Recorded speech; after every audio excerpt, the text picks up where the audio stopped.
আজ আমি অষ্টম শ্রেণীর বীজগণিত নিয়ে আলোচনা করব। তো চলো আজকে বীজগণিত নিয়ে আলোচনা শুরু করা যাক। এই অঙ্কগুলো আমি আজকে করে দেখাবো। তো দেখো এখানে কি বলেছে, সূত্রের সাহায্যে নিচের রাশিগুলোর বর্গ নির্ণয় করো। তো চলো আমরা খাতাতে তুলে নিই, 2-3টা অঙ্ক দিয়ে শুরু করে দিই। বর্গ নির্ণয় করার জন্য আমাদের এই 3টা সূত্র খুব গুরুত্বপূর্ণ। এখানে আমরা সূত্রগুলো একবার পড়ে নিই। সূত্রতে বলা হয়েছে a plus B whole square সমান সমান a square plus 2ab plus b square, a minus B whole square সমান সমান a square minus 2ab plus b square, a plus B plus C whole square সমান সমান a square plus b square plus c square plus 2ab plus 2bc plus 2ca। এই 3টা সূত্র দিয়ে আমরা অঙ্ক করব। আর মনে রাখবো, যখন 3টা পদ প্লাস থাকবে তখন এই সূত্রটা বসবে। ঠিক আছে, তাহলে এই সূত্রগুলো আমাদের সবচেয়ে গুরুত্বপূর্ণ এই বর্গ নির্ণয়ের ক্ষেত্রে। তোমরা এই সূত্রগুলো মুখস্থ করে নিবে। তো চলো আমাদের বর্গ নির্ণয় শুরু করা যাক। প্রথমে আমি ক নাম্বার তুলে নিয়েছি। ক নাম্বারে ছিল 5a প্লাস 7b। যখন বর্গ বলবে তখন আমাদের লিখতে হবে এর বর্গ।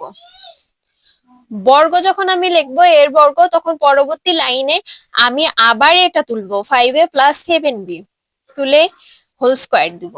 কেন হোল স্কয়ার দিলাম? কারণ বর্গ বলেছে, সে কারণে। এখন দেখো আমার এখানে কি শুধু এ বি আছে যে আমি সূত্র বসাবো a square plus 2ab plus b square? তো আমার এখানে কি করতে হবে, প্রথম যেই পদ এই প্রথমটাকে এ ধরে নিতে হবে, পরেরটাকে বি ধরে নিতে হবে। তোমরা আবার দাগ দেও না, আমি বোঝানোর স্বার্থে বলছি। তাহলে প্রথমটাকে আমরা কি ধরে নিব? এই যে লাল কালি দিয়ে যেগুলো লেখা থাকবে সেগুলো তোমরা লিখবে না, এ, এবং পরে যেটা থাকবে সেটাকে কি ধরবো? বি। এখন তুমি সূত্রের সাথে মিলাও, দেখো প্রথমটা যদি এ ধরি তাহলে এ প্লাস দ্বিতীয়টা বি, তাহলে এ প্লাস বি হোল স্কয়ার। এখন এ প্লাস বি হোল স্কয়ার আমার সূত্র কোনটা? এইটা না, এ প্লাস বি হোল স্কয়ার। এখন সূত্র অনুযায়ী আমি মান বসাবো, a square plus 2ab plus b square. এখানে আমার a কোনটা? প্রথমটা। তাহলে a স্কয়ার মানে আমার কি হবে? 5 এর উপর স্কয়ার প্লাস প্লাস 2a কোনটা? 2, সূত্রের 2, সূত্রে যেই 2 আছে সেই 2 লিখলাম। a মানে আমার প্রথমটা, তাহলে আমি প্রথমটা বসাই, এবং b মানে পরেরটা, তো পরের সংখ্যাটা বসিয়ে দিলাম 7b। তারপরে সূত্রে কি আছে? প্লাস আছে, প্লাস বসাই, এবং বি স্কয়ার মানে কি? 7b এর উপর স্কয়ার।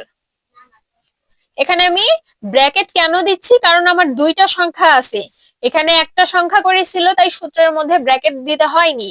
কিন্তু যখন আমার একের অধিক সংখ্যা থাকবে তখন আমার ব্র্যাকেটটা দিয়েই স্কয়ার দিতে হবে। এখন দেখি, হিসাব করি। 5 এর উপর স্কয়ার মানে কি? 5 এর উপর স্কয়ার মানে এই যে 5 আছে, এই 5টা 2 বার গুণ হবে। কয়বার গুণ হবে? 2 বার। তাহলে 5 5 কত হয়? 25। এখন এখানে আমার 5 5 25 বসবে।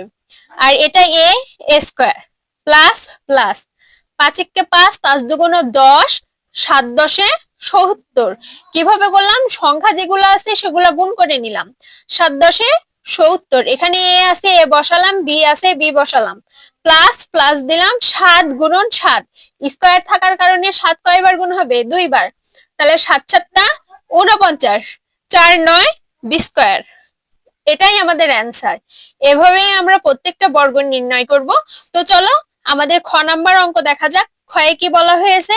ক্ষয়ে বলা হয়েছে 6x প্লাস 3 এর কি নির্ণয় করব? বর্গ। তো চলো, বর্গ মানে কি আমরা আবার কি দেখো আগের নিয়মেই করব। লিখে নিলাম, নিয়ে মাথার উপর স্কয়ার দিলাম, এর বর্গ মানে। এখন প্রথমটা এ, পরেরটা বি, তাহলে a square plus 2 into a কোনটা? 6x, b কোনটা? 3, প্লাস b স্কয়ার। এখন হিসাব করি, 6 গুণ 6, 6 ছক 36, x স্কয়ার প্লাস প্লাস 6 কে 6, 6 দুগুণ 12, 12 কে 12, 12 দুগুণ 24, 3 12 36, 36x প্লাস 3 3 কে 9 অ্যান্সার। এই তো, এভাবে পরবর্তী অঙ্কগুলো আমরা করতে থাকবো। এখন আমরা গ নাম্বার দেখি। গ নাম্বার অঙ্কটা আমাদের কি ছিল জানো? মাইনাসের অঙ্ক ছিল।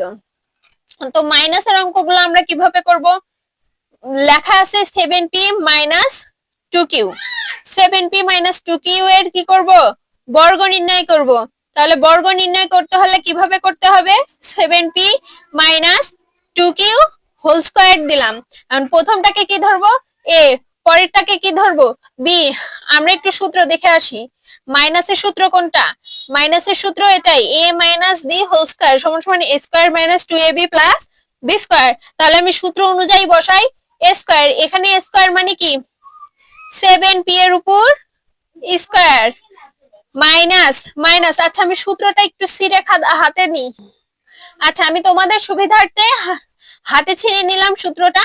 এখন দেখো মাইনাসের সূত্রে কি আছে, a স্কয়ার। তাহলে a স্কয়ার মানে কি, আমার প্রথমটা লিখে a স্কয়ার দিলাম মাইনাস 2, সূত্রের 2 দিলাম, a মানে কি 7p দিলাম, ইনটু তারপরে কি আছে, b আছে, b মানে কি 2p দিলাম, 2q দিলাম। এবার সূত্রে কি আছে, প্লাস আছে, তারপরে কি আছে, b স্কয়ার আছে। আমার এখানে b স্কয়ার মানে কি 2q এর উপর স্কয়ার দিলাম। এখন আমি হিসাব করি, 7 গুণ 7 কত হয়, 7 7 49, p স্কয়ার মাইনাস 7 একে 7, 7 দুগুণ 14, 14 একে 14, 14 দুগুণ 28, p কিউ প্লাস 2 দুগুণ 4, 4q স্কয়ার। এটাই आंसर। তাহলে আশা করি মাইনাসে যেগুলো থাকবে সেগুলোও তোমরা পারবে। তারপরে পরের অঙ্কটা দেখো তোমরা, ঘ নাম্বার অঙ্ক। এখানে কোনো সংখ্যা দেয়নি, এখানে দিয়েছে দেখো ax মাইনাস by, কি দিয়েছে ax মাইনাস by। এর কি নির্ণয় করব, বর্গ নির্ণয় করব। তাহলে আমরা এর বর্গটা একটু দেখে আসি। দেখো ax minus by whole square কেন দিলাম, সূত্র বসাবো বর্গ নির্ণয়ের জন্য। এখন দেখো প্রথমটা a, পরেরটা b, কিসের সূত্র, মাইনাসের সূত্র। এখানে সংখ্যা থাক বা না থাক, আমি প্রথমটাকে a ধরবো, পরেরটাকে b ধরবো। তাহলে সূত্র অনুযায়ী আমার এটা, আমি a স্কয়ার বসাই। তাহলে a x এর উপর স্কয়ার, তারপরে সূত্র অনুযায়ী কি আছে, মাইনাস আছে, মাইনাস নিলাম, তারপরে 2, তারপরে a মানে কোনটা বসাবো, প্রথমটা ax ইনটু b মানে কি বসাবো, b মানে by বসাবো। তাহলে এটা কি হলো, তারপরে সূত্রে আমার কি আছে, প্লাস প্লাস b স্কয়ার মানে কি by এর উপর স্কয়ার। এই তো, এখন এটার উপর কি আছে, স্কয়ার আছে, তাহলে a স্কয়ার x এর উপরও স্কয়ার আছে। যেহেতু এখানে কোনো সংখ্যা নাই, তাই আমি যেই দুইটা থাকবে সেই দুইটার মাথার উপরে স্কয়ার বসাবো, ঠিক আছে। এখন মাইনাস, এই যে 2 দিলাম, আমরা একটু সাজিয়ে লিখি, ab একসাথে লিখি, xy একসাথে লিখি। তাহলে ab xy সাজিয়ে লিখলাম, প্লাস এখানে স্কয়ার আছে, ব্র্যাকেট এর মধ্যে দুইটা সংখ্যা আছে, তাহলে দুইটার মাথার উপরে কি হবে, স্কয়ার হবে। এটাই आंसर। চলো পরের অঙ্কে চলে যাওয়া হোক।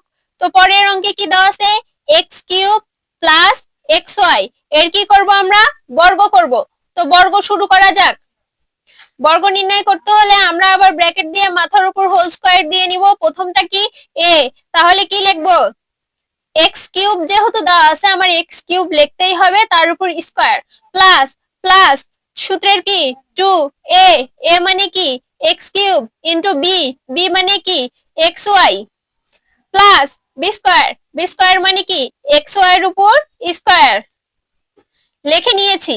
এখন দেখো আমি এর আগে কি করেছি, যখন সংখ্যা ছিল তখন সংখ্যা স্কয়ার থাকার কারণে সেই সংখ্যাটা ডবল গুণ করেছি, কিন্তু এখানে আমার কোনো সংখ্যা নেই, এটা মাথার উপরে আছে, x এর মাথার উপরে সূচক আকারে আছে। যখন সূচক আকারে থাকবে তখন এই দুইটা আমি সরাসরি গুণ করে দিব। কি করে দিব, সরাসরি গুণ করে দিব। তাহলে কি হবে, x 3 একে 3, 3 দুগুণ 6, সরাসরি গুণ করে দিবে যখন কোন সংখ্যার উপরে থাকবে না, সূচক আকারে থাকবে। কারণ এখানে x কয়টা দেখো, x এর মাথার উপর 3, আর এখানে x 1, তাহলে 3টা x আর একটা x, কয়টা x হয়, 2x⁴। এখানে y আছে, y বসাইলাম। এবার দেখো প্লাস b স্কয়ার মানে কি x এর উপর স্কয়ার, y এর উপর square, x square plus y square, plus বলছি ইনটু y স্কয়ার। এটাই आंसर। চলো পরের অঙ্ক শুরু করা যাক, 6 নাম্বার অঙ্ক। তাহলে আমার কি দেওয়া আছে আমরা দেখে নি, 11a মাইনাস 12b, এর কি করব, বর্গ করব, এর বর্গ, এর বর্গ মানে কি, আবার দেখো 11 মাইনাস 12 বি ব্র্যাকেট দিয়ে স্কয়ার দিলাম, প্রথমটা এ পরেরটা বি, মাইনাসের সূত্র বসাবো, তাহলে এ square minus 2 A B, B কোনটা, পরের যে সংখ্যাটা আছে সেটা বি, অর্থাৎ 12b প্লাস বি স্কয়ার মানে 12b এর উপর স্কয়ার। এখন আমি দেখি হিসাব করি, এখানে 11 আছে, সংখ্যা আছে, স্কয়ার আছে, তাহলে 11 গুণ 11, 11 কয়বার গুণ হবে, দুইবার গুণ হবে, দুইবার গুণ করলে আসে হচ্ছে 121, 121, এখানে এ আছে, এর মাথার উপর স্কয়ার বসবে, মাইনাস মাইনাস 2, 11 আর 12 যদি আমি গুণ করি এখানে আসবে 264, এ বি আছে, এ বি বসবে, প্লাস প্লাস 12 গুণ 12, 12 গুণ 12 যদি করা হয় তাহলে আসবে 144, আর এই যে বি, বি স্কয়ার, এটাই অ্যান্সার।